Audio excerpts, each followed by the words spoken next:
Bismillahirrahmanirrahim. Assalamualaikum warahmatullahi wabarakatuh. Alhamdulillahilladzi amarana bittaqwa wa nahana 'anil ittiba'il hawa. Allahumma salli wa sallim ala Sayyidina Muhammadin Sayyidil Mustafa wa ala alihi wa sahbihi dawil ihtida. Amma ba'du, faqala Allah Ta'ala fil Qur'anil Karim. Bismillahirrahmanirrahim. Yawma la yanfa'u malun wa la banun illa man atallaha biqalbin salim. وقال النبي صلى الله عليه وسلم في الحديث: حب الدنيا رأس كل خطيئة. وفي حديث أخرى: 4 خصال من الشقاوة: جمود العين وقسوة القلوب وطول العمل وحب الدنيا. صدق الله العظيم wa sadaqa rasuluhun nabiyul karim. Ta'zim wal ikram yang pertama kepada ayah-ayah kamu, gure-gure kamu, dan kepada abang-abang kamu, seterusnya kepada mak-mak kamu, selanjutnya kepada Dewan Hakim yang dirahmati Allah Subhanahu wa ta'ala. Hadirin sidang jamaah yang dirahmati Allah, kemarin malam telah silam Allah Subhanahu wa ta'ala telah memberikan kepada kita kesempatan dalam mengupaskan bahagia di balik cinta Rasulullah sallallahu alaihi wasallam.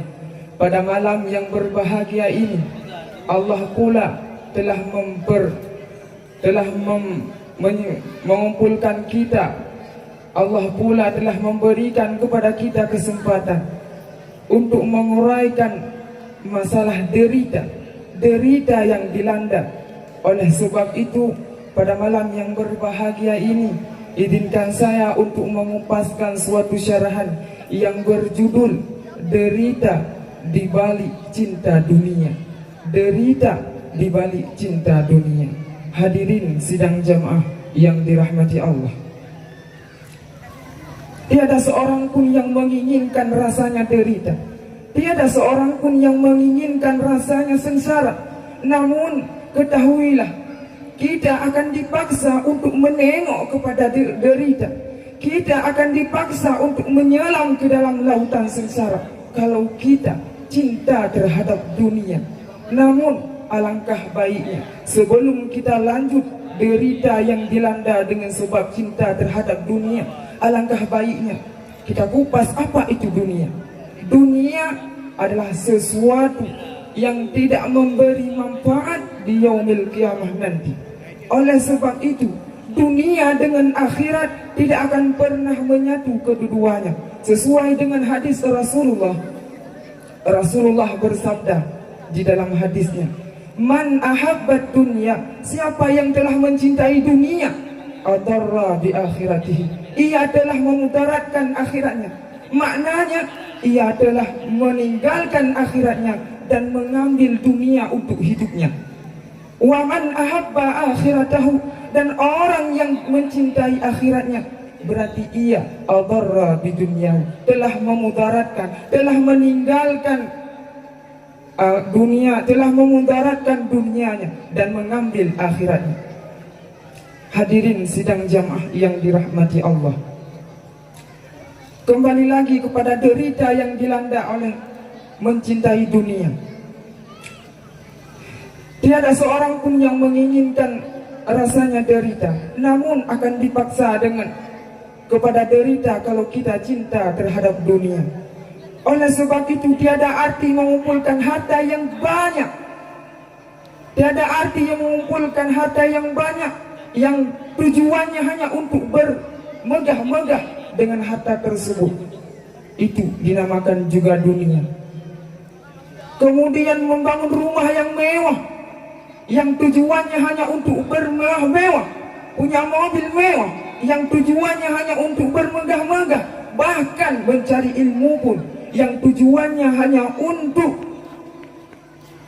mencari dunia lewat ilmu agama. Na'udzubillah. Itu pula juga dinamakan dengan dunia.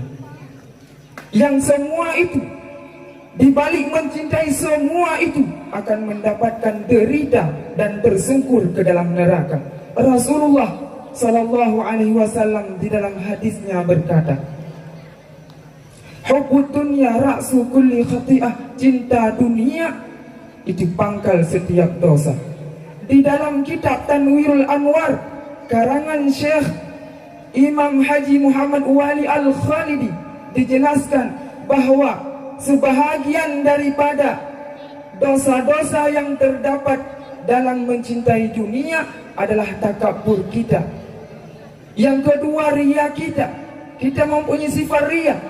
Takabur, ria adalah suatu sifat yang akan menjerumuskan kita ke dalam neraka. Kemudian tidak cukup di situ, Rasulullah sallallahu alaihi wasallam bersabda pula di dalam hadisnya. Apa kata Rasulullah? Arba'u khisalin minasyaqawah. 4 perkara yang termasuk ke dalam syaqawah. Penutupannya itu penutupan yang diakhiri dengan derita.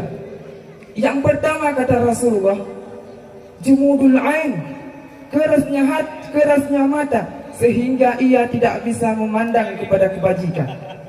Yang kedua, waqaswatul qulub. Rasulullah berkata, yang kedua, waqaswatul qulub, kerasnya hati sehingga tidak bisa menerima kebajikan-kebajikan. Yang ketiga, wa taulul amal, cita-cita yang melambung tinggi. Dan yang keempat adalah hubbud dunya, cinta kita terhadap dunia. 4 perkara ini Rasulullah telah berkata, di mana sabda ini dinukilkan di dalam kitab Durratun Nasihin karangan Imam Syekh Osman. Hadirin sidang jamaah yang dirahmati Allah, bahkan syaitan pun telah mengakui orang yang cinta dunia tidak menjadi gentar baginya untuk digoda, tidak menjadi gundah baginya untuk digoda. Di dalam kitab Ihya'ul Ulumuddin karangan Syekh Imam Al-Ghazali, di situ dinukilkan tentara iblis datang kepada iblis. Apa kata tentara tersebut kepada iblis? Wahai iblis, wahai komandan, hari ini Allah telah mengutuskan Rasulullah dan umatnya pun sudah ada. Bagaimana kita ini, wahai komandan?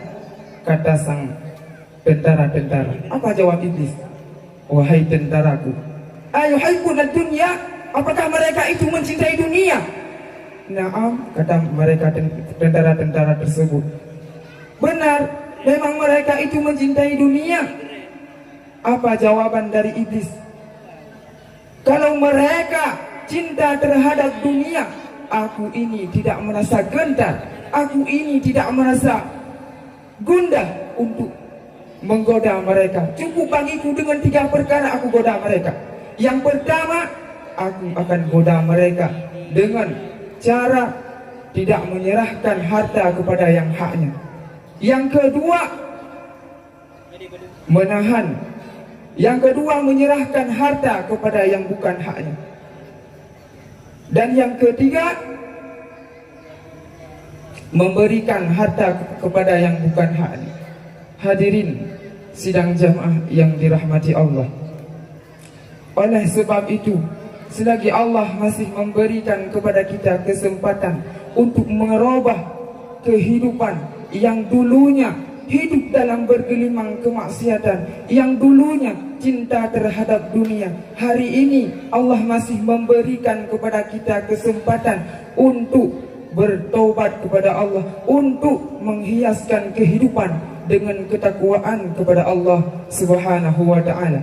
Karena jikalau di dalam hidup di dunia ini tidak hana gedanya susah payah untuk tak cari amalan yang ridha oleh Allah Subhanahu wa taala, yakinkanlah sehingga di yaumil qiyamah gedanya akan susah payah, gedanya akan menderita di dalam padang mahsyar. Di dalam padang mahsyar, anak harta yang kita kumpulkan tidak akan memberi manfaat, sesuai dengan ayat Allah di dalam surat Asy-Syu'ara ayat 88 dan 89. Apa firman Allah? Yauma la yanfa'u malun wala banun. Pada hari itu harta, anak tidak akan memberi manfaat kepadamu. Namun apa yang memberi manfaat kepada kita pada hari yang tidak malun wala banun, yang tidak akan memberi manfaat kepada kita? Apa pula yang memberi manfaat kepada kita? Illa man atallaha biqalbin salim. Terkecuali hati ini datang kepada Allah dengan hati yang salim. Makna hati yang salim di dalam kitab Siratul Talibin di situ dijelaskan, hati yang salim adalah hati yang sejahtera niba hubbud dunia. Hati yang sejahtera niba hubbud dunia, karena Rasulullah nakun hubbud dunia ra'su kulli khati'ah.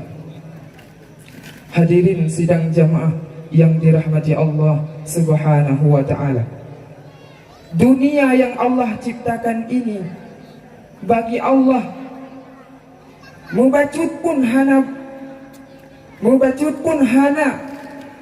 berguna bagi Allah. Karena di dalam hadis Rasulullah nakun, jikalau adalah dunia ta'dilu 'indallahi, itu berharga di sisi Allah, janahal ba'udah, hanya 11 sayap lalat, au janaha at-tayr, ataupun 11 sayap burung. Masaka kafiran minha syurbatan ma'an, niscaya kepada orang-orang kafir tersebut Allah tidak akan memberi air sesuap, niscaya Allah tidak memberi air seteguk pun. Inilah dunia yang ad-dunya jifah, dunia ini bangkai, kata Sayyidina Ali. Faman arada minha, orang yang menghendaki dunia, famutali'atul kilab, orang tersebut sama lagi anjing.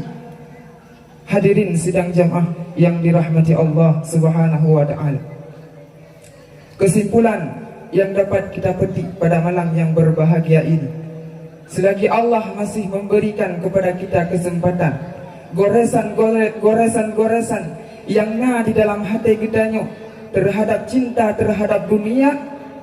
Oleh sebab itu, malam ini hapuskanlah goresan cinta terhadap dunia tersebut.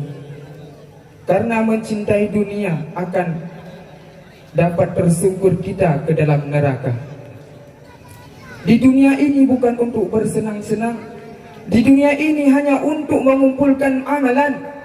Ad-dunya mazra'atul akhirah, kata Rasulullah.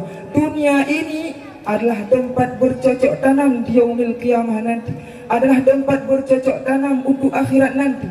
Uranya gedanya nada ma'amai, uranya gedanya nada lakukan amalan-amalan yang diridha oleh Allah Ta'ala. Yakinkan Allah akan nebih kepada gedanya syurga nantinya di yaumil qiyamah. Kalau seandainya di dunia ini kita sibuk dengan dunia, kita cinta dengan dunia, maka yakinkanlah Allah nantinya akan memasukkan kita ke dalam neraka.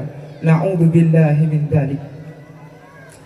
Oleh sebab itu, menyesallah pada hari ini, karena menyesal di akhir kehidupan tidak akan pernah menjadi suatu penyesalan yang bermakna bagi kita. Nadhamatun ta'ridu fi akhiril mas'alah, penyesalan yang datang pada akhir pekerjaan. La yurja fiha qabdul limilkil farah, tidak akan diharapkan, tidak ada harapan untuk menggenggamkan kesuksesan, tidak ada harapan untuk menggenggamkan kemenangan. Walakinnan nadamah, akan tetapi penyesalan ta'ridu fi wastit tariqah, yang datang pada pertengahan jalan. Qad yakunu, itu masih ada harapan untuk menggenggamkan kesuksesan. Hanya inilah. Assalamualaikum warahmatullahi wabarakatuh.